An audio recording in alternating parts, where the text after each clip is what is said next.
ឌីហ្សាញដោយបុណ្យរូបសល្អស្រស់សម្រស់បវរ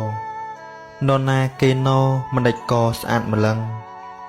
មានទ្រព្យសម្បត្តិហូរហៀបែបនឹងខ្ញុំពិតចង់ដឹងអ្នកសាងបុណ្យអ្វីរីឯអ្នកខ្លះរស់ខ្វះបុណ្យជួយរងាទុកព្រួយគ្មានមហូបចំណី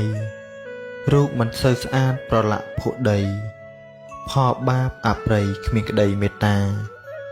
គេអ្នកមានបុណ្យល្អគុណល្អគប់មានមាសប្រាក់ទ្រព្យមានភ័ព្វអស្ចារ្យមានផ្ទះធំធំលុយឡានដុល្លារបុណ្យអ្នករចនាផល្លាអានិសង្ឃ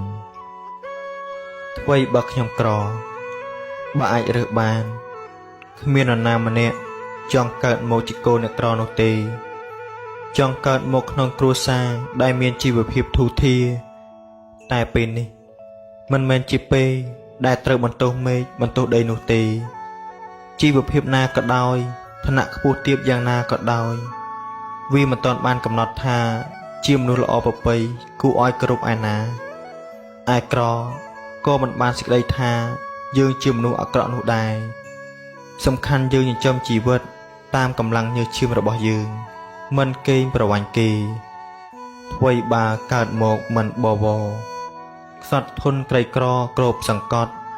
ធ្វើការថ្ងៃយប់មិនត្អូញហត់តែក៏មិនមាត់ហាស្ដីសុំញើសស្រក់តក់ជោកថ្ពណ៌មេជេររៀងរាល់ពេលប្រជុំ